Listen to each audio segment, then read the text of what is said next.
ఎందుకన్నా కేసీఆర్ పతనానికి ఒక ఆకాశమంత ఎత్తు నుంచి దబేలుమని ఒక వ్యవస్థ కానీ ఒక బిల్డింగ్ కానీ కూలిపోతే ఎట్లా ఉంటుందో ఆ పరిస్థితి జరిగింది. స్వయంకృతాపరాధమా లేకపోతే వేరే ఇంకేమైనా కారణాలా? అంటే 100% స్వయంకృతాపరాధం. ఎందుకంటే అప్పుడు వైఎస్ రాజశేఖర రెడ్డి పీరియడ్లో నేను ఒక చిన్న బుక్ రాశాను. అప్పుడు వాళ్ళు ఎవరో నాకు పరిచయం లేదు. KCR strategy and failure.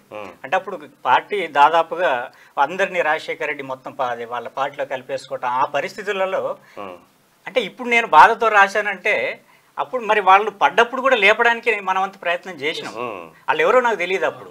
అప్పుడు మొత్తం పార్టీ మొత్తం రూయిన్ అయ్యే పరిస్థితుల్లో ఉన్న, ఏం చేయాలి, తెలంగాణకు ఒక పార్టీ అవసరం, అది ఎలాంటిదైనా సరే కొన్ని తప్పులు ఉంటే అవి దిద్దుకొని ముందుకు పోవచ్చు అని ఒక పార్టీ అవసరం అని చెప్పేసి వాళ్ళ ముక్కు మొహం తెలవనప్పుడు నేను సినిమా ఫీల్డ్లో నా పని ఏదో నేను చేసుకునేవాడిని.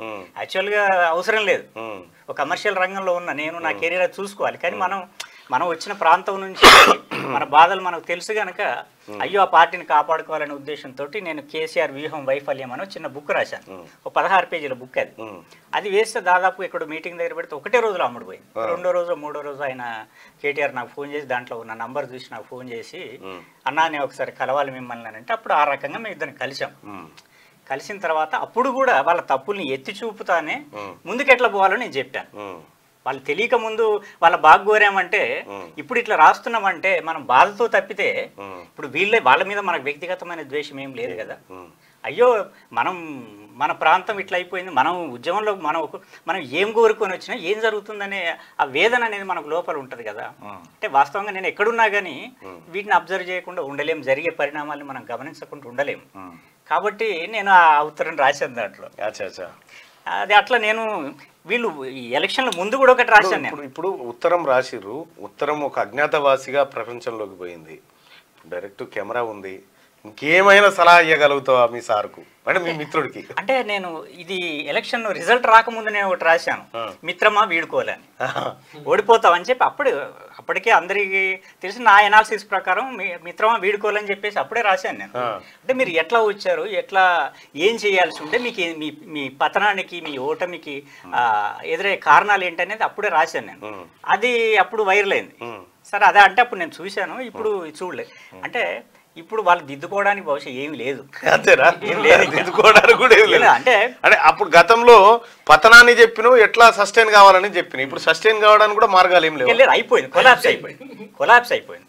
అంటే నా మిత్రుడు ఉత్తరాలు బంద్ అయిగా తెలియజెప్పడానికి 2 సార్లు అప్పుడు 2006-07లో హెచ్చరిక ఉత్తరాలు ఒక రకం. అంటే అది హెచ్చరిక కాదు, ఒక రకంగా అప్పుడు అది వాళ్ళు మొత్తం వేల కాపీలు వేసి వాళ్ళ గ్రామాల్లో పంచుకున్నారు. వాళ్ళు మొత్తం క్యాడర్ నుంచి, మొత్తం ప్రజల నుంచి, ప్రజా సంఘాల నుంచి మొత్తం ఉద్యమాన్ని సొమ్ము చేసుకుంటున్నారు, సంపాదించుకుంటున్నారు అని చెప్పేసి అప్పుడు వాళ్ళ మీద రాళ్ల దాడి జరుగుతున్నప్పుడు వాళ్ళు చెప్పలేని సమాధానం నేను చెప్పాను ఆ బుక్ ద్వారా. అప్పుడు దాన్ని వాడుకున్నారు వాళ్ళు. అంటే వాళ్ళు మళ్ళీ నిలబడటానికి వాడుకున్నారు. ఆయన బయటకు కూడా వచ్చి కేటీఆర్ గారు చెప్పారు ఆయన, అప్పుడు మాకు చాలా ఉపయోగపడ్డది మళ్ళీ మా పార్టీ మళ్ళీ లేవటానికి అని చెప్పేసి ఆ బుక్. అయితే అప్పుడు ఆ రకంగా మనం పనిచేసాం. అంటే వాళ్ళు నిలబడాలని కోరుకున్నాం. వాళ్ళు నిజంగా సరే వాళ్ళ తర్వాత తెలంగాణ వచ్చిన తర్వాత వాళ్ళ అధికారంలోకి వచ్చిన తర్వాత 4 కాలాలు ఉండాలని అనుకున్నాం, మంచిగా పరిపాలన చేయాలని కోరుకున్నాం. అంటే ఉద్యమంలో ఉన్నారు కనుక కాస్త స్పృహ ఉంటది అనుకున్నాం. కానీ మరీ ఇంత దిగజారిపోతారు ఎక్కడ స్పృహ? వాళ్ళకు అధికారం అనే మత్తులో వాళ్ళు ఈ వచ్చిన దారినంతా చెడగొట్టుకుంటూ వచ్చారు, మళ్ళీ పోయేతందుకు కూడా లేదు ఇప్పుడు దారి కదా. అంటే ఇప్పుడు అందరం తెలంగాణ ఉద్యమంలో పాల్గొన్నాం, అందరం కలిసి ఒక ఆట ఆడినాం. సడన్ గా తొండి ఆట మొదలుపెట్టి లేదు నేను చెప్పింది నడవాలని చెప్పేసి, అరే అదేంటేనంటే మన మీద పడి కొట్టి తిట్టి బట్టలు చింపించాలి, నువ్వు అక్కడ కూర్చో, నేను ఆడింది ఆట అంటే ఎట్లా నడుస్తుంది? ఎవరు ఒప్పుకుంటారు దాన్ని?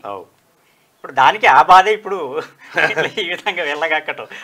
దీనికి ముందు అంటే వ్యక్తిగతంగా ఉన్న పరిచయంతో 2018 ఎలక్షన్ల ముందు కూడా నేను కేటీఆర్కి చెప్పాను, నీ పాలన చక్కగా లేదయ్యా, ఇది కాదు ఇట్లా చేయాల్సింది, కొన్ని దిద్దుకోవాలని చెప్పేసి ఫస్ట్ వాట్సాప్ చాటింగ్తో మొదలుపెట్టి నేను చెప్పాను. వ్యక్తిగతంగా కూడా నేను చెప్పాను.